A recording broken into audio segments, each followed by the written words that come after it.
وأعوذ بالله من الشيطان الرجيم. بسم الله الرحمن الرحيم.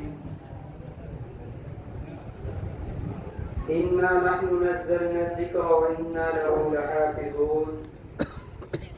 وقال رسول الله صلى الله عليه وسلم: الصيام والقرآن يشفعان للعبد يوم القيامة. وقال النبي صلى الله عليه وسلم: خيركم من تعلم القرآن وعلمه، أو كما قال عليه الصلاة والتسليم. صدق الله مولانا العلي العظيم وصدق رسوله النبي الكريم، ونحن على ذلك لمن الشاهدين والشاكرين، والحمد لله رب العالمين. تمام تر تعریفیں اللہ عز و جل کے لیے ہے جو تمام جہانوں کا پروردگار ہے، اور درود و سلام بے شمار نازل ہو پیارے آقا محمد رسول اللہ صلی اللہ علیہ وسلم کی ذات اقدس کے اوپر، جو تمام جہان کے لیے بہترین رہنما اور رہبر انسانیت صلی اللہ علیہ وسلم ہے۔ میرے محترم بزرگوں اور دوستوں، عزیزوں، ساتھیوں، میں ایک ناچیز اور حقیر انسان حضرت مولانا قاری تنویر صاحب بانی دارالعلوم جامعہ عربیہ رضوان العلوم کی دعوت کے اوپر آپ حضرات کی خدمت میں حاضر ہو گیا ہوں۔ چند منٹ آپ حضرات سے گفتگو کے لیے۔ باقی قرآن ایسی عظیم الشان اور قرآن ایسی کتاب ہے جس پر لب کشائی کرنا مجھ جیسے ناچیز اور حقیر انسان کی بساط نہیں ہے۔ قرآن ایک ایسی عظیم المرتبہ کتاب ہے جس نے فقط 23 سال کی چھوٹی سی مدت میں اور ادنا سی اور تھوڑی سی مدت میں درندہ صفت انسان کو انسان نہیں تھے، وہ درندہ صفت لوگ تھے، اس کو قرآن نے 23 سال کی تھوڑی سی مدت میں ایسا انسان بنا دیا جو جان لینے والے تھے وہ جان دینے والے بن گئے۔ قرآن کیسی کتاب ہے؟ جن درندہ لوگوں کو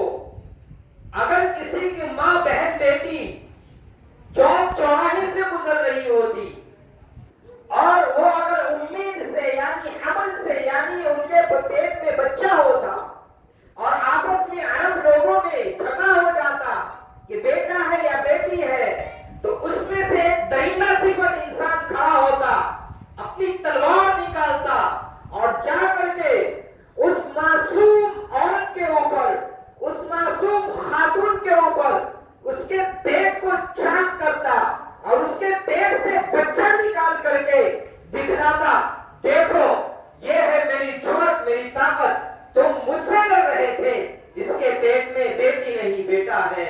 اسی انسان کے درمیان جب قرآن کریم آتا ہے، قرآن مقدس آتا ہے، قرآن مجید آتا ہے، کتاب اللہ آتا ہے، اللہ کے رسول کے اوپر کتاب اللہ نازل ہوتا ہے، تو وہی انسان جو عورت کی عزت کو داغ داغ کرنے والے تھے، بیٹیوں کو زندہ دربار کرنے والے تھے، قرآن کریم کی عظمت کو دیکھو، قرآن کی شان کو دیکھو، وہی درندہ صفت لوگ عورت کو کتنی عزت دینے والے بن جاتے ہیں، عورت کی عزت کو اپنی عزت سمجھتے ہیں، عورت بیوی کی شکل میں رحمت، نعمت اور برکت ہوتی ہے، ماں کی شکل میں جنت ہو جاتی ہے، یہ قرآن ہی کا تو دین ہے۔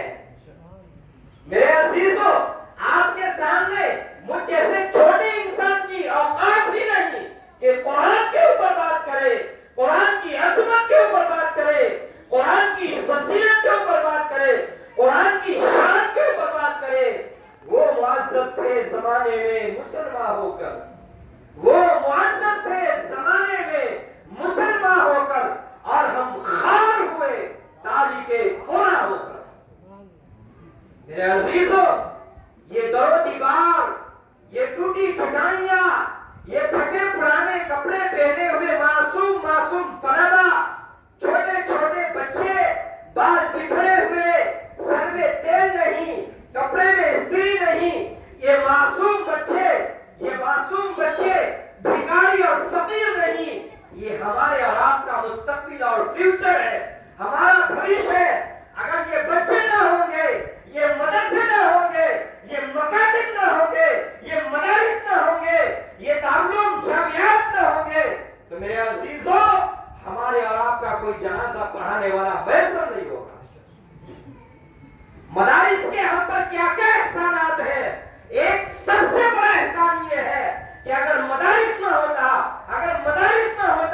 تو اسلام کی حفاظت مشکل نہیں، ناممکن ہو جاتا۔ یہ حفاظ نہ ہوتے تو قرآن کریم کی حفاظت کیسے ہوتی؟ اور حفاظ آپ کو کالج سے، یونیورسٹی سے، اسکول سے نہیں ملیں گے، مارکیٹ میں نہیں ملیں گے،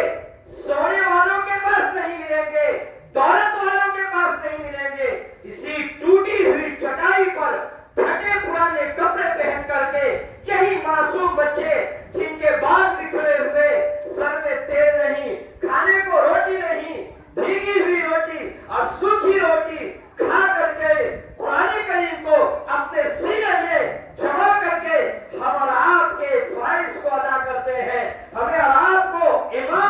امام میسر کرتے ہیں۔ میرے عزیزوں اگر یہ چھوٹے چھوٹے مکاتب اور مدارس نہ ہوتے تو یہ علاقوں میں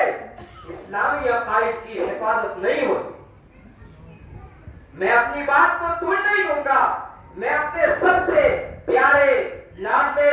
خاتم النبیین محمد رسول اللہ صلی اللہ علیہ وسلم کی اس حدیث شریف کو ایسی مجلس میں سنانا سعادت سمجھتا ہوں، اور اس حدیث کے بغیر اس مجلس کا اختتام میں نامکمل سمجھتا ہوں، ادھورا ناقص سمجھتا ہوں۔ میرے آقا نے فرمایا خیرکم من تعلم القرآن وعلمہ، کہ بہترین انسان وہ ہے جو قرآن سیکھے اور سکھائے۔ ہم اور آپ میں بہترین انسان کون ہے؟ جو MBBS ڈاکٹر بن جائے،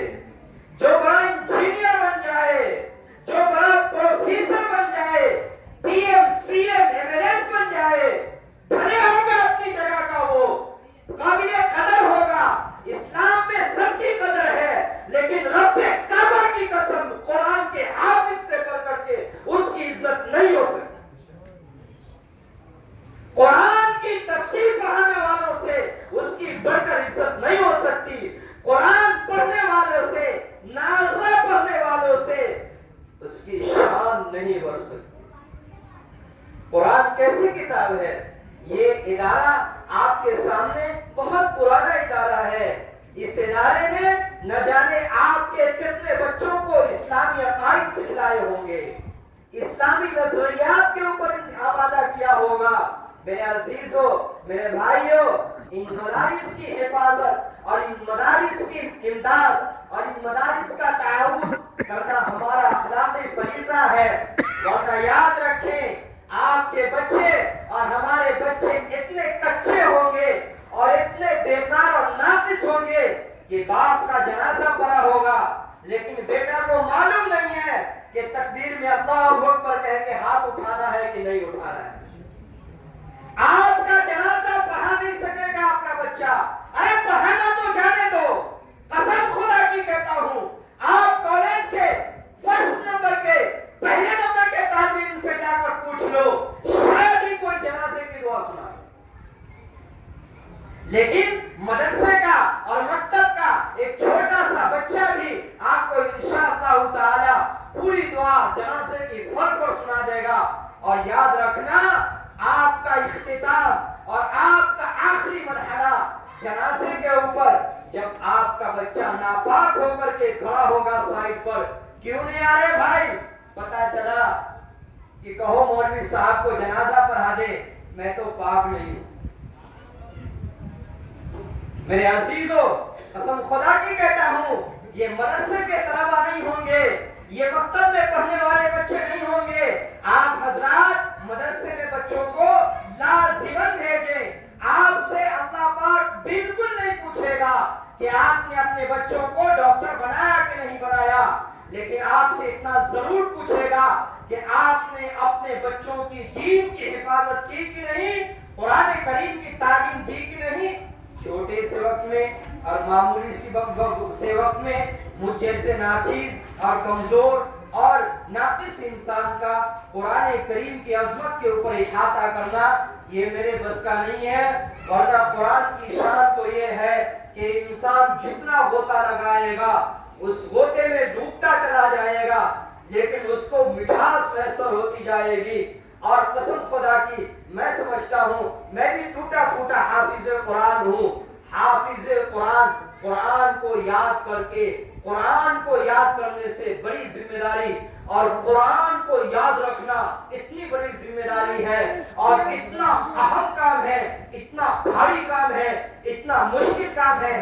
کہ آپ کو کہہ دیا جائے سورہ بقرہ ایک یاد کر کے سنا دو، نہیں سنا پاؤ گے، لیکن ایک حافظ قرآن مکمل الحمدللہ رب العالمین سے لے کر کے من الجنۃ والناس تک آپ کو تراویح میں اور امام صاحب امامت میں آپ کو سناتا ہے۔ ہم اور آپ اس حافظ صاحب کی اور اس امام صاحب کی کیا قدر کرتے ہیں، ادارے کی کیا قدر کرتے ہیں، مکاتب کو کس نظر سے دیکھتے ہیں۔ کبھی مدرسوں میں چلے جاؤ، معصوم بچے مل جائے، چھوٹے بچے مل جائے، ان کے سر پر ہاتھ پھیرو اور کہو بیٹا جب دعا کے لیے ہاتھ اٹھانا تو ان ناچیز کو بھی اللہ کے سامنے یاد کر کے اللہ کو کہہ دینا میری بخشش کر دے۔ قسم خدا کی مدرسے کی چھٹائی پر بیٹھ کر کے پھٹے پرانے کپڑے پہنے ہوا یہ بچہ جب ہاتھ اٹھا کر کے آنکھوں سے آنسو نکالے گا، رب کریم تمہارے ساری مشکلات کو ختم فرما دے گا۔